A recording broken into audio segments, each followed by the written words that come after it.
good? All right, let's get going. So constitutionalism and why it matters to you. This is a lesson I want you all to be thinking about every day for the rest of your life, okay? When I did my undergraduate degree at Purdue University, this is what I dealt with every single day. Every day. It's what I thought about when I went to bed every night. It's what I thought about every day when I woke up. This is what I thought about constitutionalism. So let's get into some vocab right now. So highlighted words, or not highlighted, bolded words, those are words we've mentioned before. So remember, we're talking about the American Revolution. We're talking about getting into kind of this era of reconstruction of our society over in the Western Hemisphere after we've left the British behind, right? So these are our words: Constitution, feels obvious to me. Constitutional Convention, Articles of Confederation, Amendment, Bill of Rights. Raise your hand if you've heard one of these words before. Okay, Aisha, explain one. Amendment or changes that they make to the Constitution. Yes, 100%. Anyone else want to give one? Jeremy. Bill of Rights, its first 10 amendments. Spot on. We'll get to that. Meg. Articles of Confederation came before the Constitution, I think? Yes, in fact, they did. Articles of Confederation came before. We're going to get to that in just a minute. So remember these words. You know, that packet I gave you at the beginning of the year, we have all those words that we have space for definitions next to them. I want you to write these down as we go through it, okay? Constitution, Constitutional Convention, Articles of Confederation, Amendment, Bill of Rights. We're going to cover all of those. We might not get to all of them today, but we will get to them eventually. So, Constitutional Convention, let's start here. So first and foremost, I have this. I sent this to you guys when I sent you guys the slides for today. Constitutional Convention ratification happened between 1787 and 1789. So what was it? This is from our government, milestones, stuff like that. Not all the information is perfect, but it's there. Constitutional Convention was essentially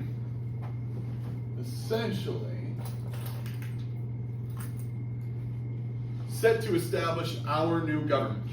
So we start the revolution. We're good to go. Yay, we did it, right? We do the Declaration of Independence in 1776, and we say, great, we're independent. And everyone says, now what? Now what, right? We win the Revolutionary War. Yay, you know, that's what we were focusing on for a while. Now what? Well, this is what comes next. Constitutional Convention. We get some of the biggest minds in our political society, and we bring them together to talk, and then we bring George Washington in, who, of course, as we talked about, was the general, one of the generals of World War I, of the Revolutionary War, who comes in and he says, all right, I'm going to organize it because everyone likes me, right? George Washington was also appointed as our first president of the United States around this time, but we don't know what the powers are yet. We know he's the leader, we know he's the head honcho, the big man in charge, but what does that mean, right? And it's not enough to just kind of say he leads us. One of the main reasons, which I did not get to in the previous unit about the American Revolution, one of the reasons that we actually split off from Great Britain was not because, oh, we don't like taxes, or oh, we don't like that. The biggest justification was they had a duty to American citizens to split off from the British because there was no document detailing what the government does. There was a king, and he just kind of did what he wanted, right? There was Parliament to keep him in check, but they didn't really do much, right? So they're like, well, there's no rules. There's no leader. There's no laws, really. Nothing's written down. There's a collection of like 8,000 documents that are all supposed to do something, but can anyone actually name them? No. So it is our duty as American people to split off from them and form our own government to clear that stuff up. So the Constitutional Convention happens, and that is for that purpose, so that we can make these clear, so that we don't have the same problems that we had with the British, so that we can start our own country on better terms. The only problem is, when everyone in the room is smart, everyone thinks they're the smartest. Alexander Hamilton. Alexander Hamilton thought he was God's gift to politics, thought he was a genius, worked his way up because George Washington liked the guy. He annoyed Washington so much that Washington was finally like, fine, I'll let you lead a small battalion in the Battle of Yorktown. He comes in, he kills a couple of British people, doesn't really do a whole lot, but he thinks he's the man. So he goes into the Constitutional Convention and talks for hours. That's not an exaggeration. He does not stop talking for 3 hours. And what does he say? Pretty much nothing. He just wanted the attention. Some of the claims he made, Washington's president, yeah, that's great, you know, the guy that I like's president, he should be a king. He should have all the same powers that King Louis had. King Louis. He should have all the powers of the British king. King George, I know. I messed up. He should have all the powers the king of Britain has, but like he won't be as corrupt. He's George Washington. We love George Washington. Obviously, that completely devalues what we just did in the Revolutionary War. So like, Alex, no, chill out. And he's like, okay, fine. He won't be king, but what if he was president for life? And they were like, no. But then he just keeps talking, keeps proposing different things, just wants to hear himself talk. Does not go well for him.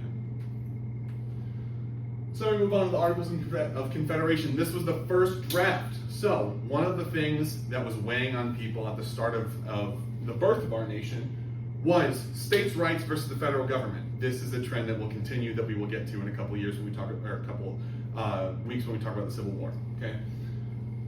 Articles of Confederation was a weaker document, and that was on purpose. That was on purpose. The Articles of Confederation were more of kind of a guidelines of like, maybe this is how we should operate, we should do things this way, and it limited the powers of the federal government so extreme that practically there was none, because everyone wanted their states to have their own powerful government. The federal government's only purpose really was to regulate the military. That was kind of it. George Washington's only role was to just be the guy in charge of the military, right? But then things got confusing because there weren't any rights for the people. There was just a lot of weird like trade stuff. Like by that purpose, then is it kind of like the EU, which of course wasn't a thing yet, but what did it operate like the EU? And then some states had their own currency. Some states had the same currency. It was very confusing for trade reasons. You know, if you trade with Georgia, are you just trading with Georgia? You're trading with the entire United States, right? It was confusing. So Washington and Madison come together and they say, okay, there's a bunch of problems here. A lot of problems here.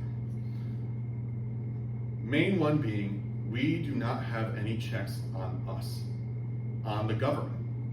Washington was big on that because that is one of the main reasons we got away from Britain, right? We didn't have any rights ourselves. So, Washington and Madison, they have this conversation. Madison decides to write, Madison decides to write the Bill of Rights, which we will get to shortly. But they settle on the Constitution, right? Because everyone comes together to make this Constitution when Washington and Madison start having these conversations, right? They come together to make the Constitution, which is a document made by the Founding Fathers. It details the powers of the federal government. That's what it does. It makes a stronger federal government, right? Some people weren't too happy about it. A lot of people that were big on states' rights, Thomas Jefferson, weren't super big on it at first, just because they were scared for their own state and what kind of rights their states would retain in this big kind of all-encompassing federal government that's really strong and does more than just regulate the military. And it goes into specifics on what each branch of the government does. So we have Articles 1, 2, and 3, and each of those details either the legislative, the executive, and the judicial branches of government, which once again we'll cover in a bit. But of course then, there's no rights. There's no rights, right? Still no rights for the people. So Washington and Madison, they come back together. Well, okay, we need to make some rights for the people, right? So Madison writes the Bill of Rights. It is an itemized list of amendments added to the Constitution. It's called an amendment because it was added after the Constitution was completed, right? And so he puts this in there and it details the 10 rights that citizens of the United States have. There were a couple more that were thought to be included, but they got voted off of the Constitution by other members of the Constitutional Convention. So, as we can see, looks like you might be an educator. I sure hope so. Thanks. Okay. You can see here we have amendments. You know, the First Amendment, Second Amendment, Third Amendment goes all the way down the list, and each of them covers a different topic. Off the top of your head, someone give me an amendment. Raise your hand. Right to bear arms. That's amendment number 2. A well-regulated militia being necessary to the security of a free state, the right of the people to keep and bear arms shall not be infringed. That one's gotten controversial, hasn't it? That one's gotten real controversial. Anyone else? Any amendments off the top of your head? May? When people don't want to testify against themselves in court, they say, I plead the 5th. I plead the 5th. No person shall be held to answer for a capital or otherwise infamous crime unless on a presentment or indictment of a grand jury, except in cases arising in land and naval forces, and so on and so forth. Yes, it is the right to avoid self-incrimination. You know, you are not forced to incriminate yourself in anything. You have the right to not do that. Jeremy, you got any? Right to due process. Right to due process. That is also in these 3, 5, 6, 7. Those are all about your rights if the government comes after you, right? Some people would argue the second is also about if the government comes after you, but that's a whole nother can of worms. So, this is what gets added. This gets added.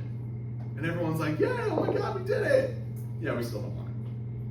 We still don't want it. So what do? Well, 3 dudes, Alexander Hamilton, James Madison, and John Jay, they come together and they start writing the Federalist Papers. If you see in the front of my classroom, my imaginary classroom, I have a copy of the Federalist Papers up here. It is arguably one of the most important things ever written. It is a collection of essays written anonymously in newspapers across America telling people the Constitution is actually pretty cool. And believe it or not, people read what other people thought without any sort of background or information and thought, yeah, that seems true. And so, the Constitution becomes the rule of law. So I want to ask you, let's think about it from this way. A student constitution. Someone raise your hand and tell me, what do you think a student constitution might contain?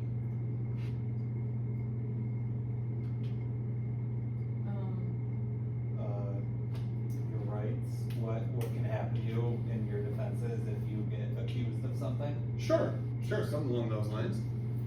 So I put here a document that details the powers of teachers and the rights of students. You know, big part of the Constitution is me sitting here telling you all what to do, and you all do it. Why? Because I get paid to? Because I get paid your tax dollars? Because I'll tell you what, if we're in high school, you guys don't pay taxes yet. So, why do you guys listen to me? Well, because that's the rules. Well, I want us to actually make the rules. I want us to make the rules. Tell me what I am supposed to do.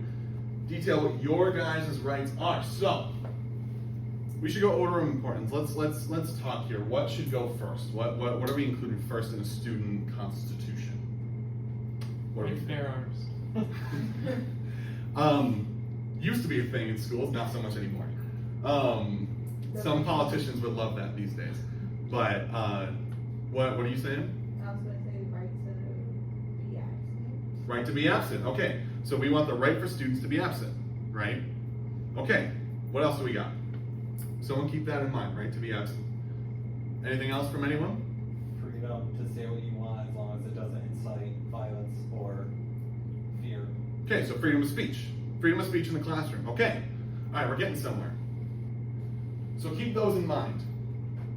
Now, really quickly, I want us to take just a handful of minutes. We shouldn't take too long. Get with partners. I mean, we're just 3 people here, so we can get in a group of 3.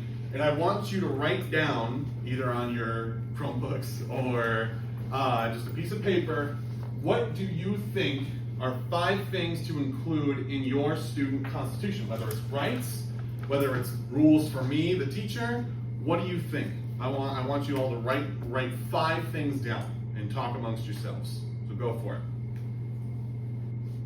Like the right to form clubs. Yeah.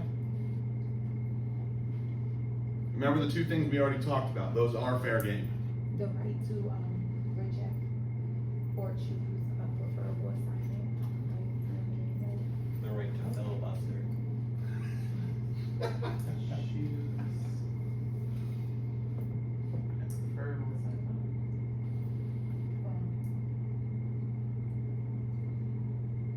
Or freedom of speech in there. Yeah. Yeah.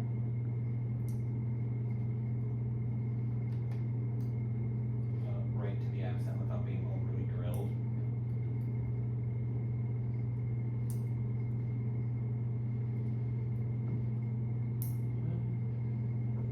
Maybe we'll include like some responsibilities for the teacher. Like Yeah. the teacher has to teach things. Yeah. Teachers have to teach. Alright, that's 5. Yeah. That's 5. You have 5? All right. Let me hear 'em. The right to form clubs. Right to form clubs. The right to choose a preferable assignment. That. Freedom of speech. Freedom of speech. The right to be absent. Right to be absent. And teachers have to teach. And teachers have to teach. Okay. So we wrote our 5 things. Just standing here hearing those 5 things, I can think of 8 million different loopholes I can jump through for that, right? What constitutes teaching, for one? What constitutes teaching? If I just sat here and played an instructional movie for you guys all here, every single period, would that constitute teaching? Yes. Okay.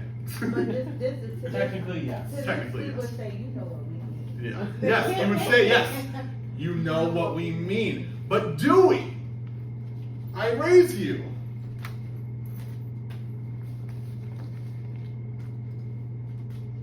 The Second Amendment. A well-regulated militia being necessary to the security of a free state, the right of the people to keep and bear arms shall not be infringed. And everyone nowadays is saying, well, you know what they meant. But do we? Because clearly there's so much debate on what they actually meant. So do we know what they meant? What does that right actually mean? What does it mean? Well, to some people it means that I can own whatever gun I want and I have the right to shoot it wherever I want to. To some people it means I have the right to self-protection from intruders, from the government, of whatever. To some people it means we have the right to have an army in the United States. Right? It depends on the interpretation because the founders of the country were so vague. And part of me doesn't even think they were trying to be vague. That was just the language back then. So what did they mean? We'll never know, because they're all dead. So now we in the modern day have to have these debates, pick up the pieces where they left them, and say to each other, how do we interpret this? So we take what you guys just wrote on that piece of paper, and all of a sudden, a lot of those rights don't mean much. Because we can go around it. I can say, this constitutes as teaching. I walk out, I hand you guys a packet full of stuff to do, and I say, there you go. And I walk out. Is that teaching? No. Are you guys going to learn? No. What about you have to teach us and show our... So now you want to make an amendment. There you go. Now we're getting there, right? So let's go back here. Just really quick.